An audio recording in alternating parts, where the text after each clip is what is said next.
मेरे बच्चे, कैसे हैं आप?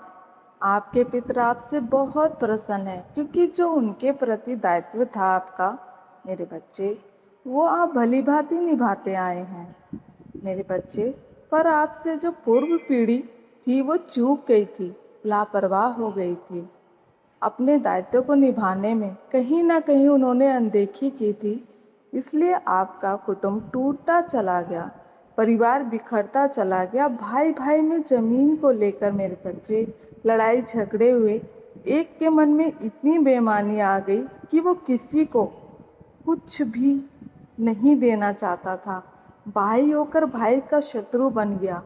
कुटुंब में मेरे बच्चे, बच्चों के विवाह में विलम्ब होने लगा, संतान प्राप्ति में रुकावटें आने लगी मेरे बच्चे। और अगर कोई बच्चा लाख प्रयत्न के बाद हो भी जाए तो उसका जीवन मेरे बच्चे कष्ट में ही बीत जाता है।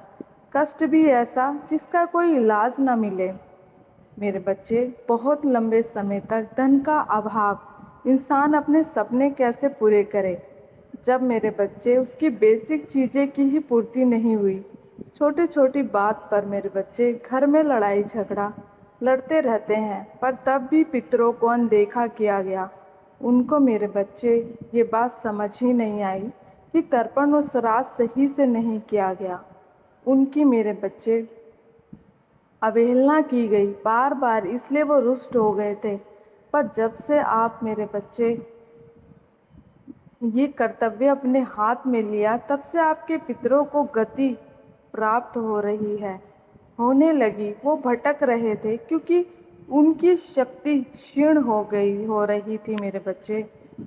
पर आपके द्वारा किए तर्पण ने, आपके द्वारा किए श्राद्ध ने पितरों के पितृ कटने लगा मेरे बच्चे। क्या ऐसा अभाव कभी मेरे बच्चे आपके कुटुंब में होता आया है? उनका जीवन इसी प्रकार अस्त व्यस्त मेरे बच्चे होगा। मेरे बच्चे, जो परिवार पितरों का श्राद्ध नहीं करता, वहाँ की गई देवी देवता की पूजा भी मेरे बच्चे फलित नहीं होती। इसलिए देवी देवता चाहकर भी अपने भक्त का मेरे बच्चे समय पर उसकी इच्छा पूरी नहीं कर पाते। मेरे बच्चे, पितरों की अनदेखी के कारण ही मेरे बच्चे वो प्रेत योनि में चले जाते हैं। इसी कारण वो अपने ही कुल को ननक प्रकार से मेरे बच्चे दुखी करते हैं, कष्ट देते हैं, और मनुष्य है कि समझ ही नहीं पाता। मेरे बच्चे, मेरे बच्चे कि वो क्यों कष्ट और दुख झेल रहा है, कि क्यों उसका भाग्य बंधा पड़ा है, वो समझ ही नहीं पाता।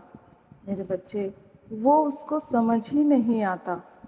अगर आप अपने पितरों का आदर करते हैं तो इस पितृ पक्ष में अपने पितरों को तृप्त करना ना भूलें मेरे बच्चे। उनको प्रसन्न करना ना भूलें। उनके आशीर्वाद से आप और आने वाली पीढ़ी सुखी होने वाली है मेरे बच्चे। आप इन दिनों जो भी दान दोगे वो आपके पितरों को प्राप्त होगा।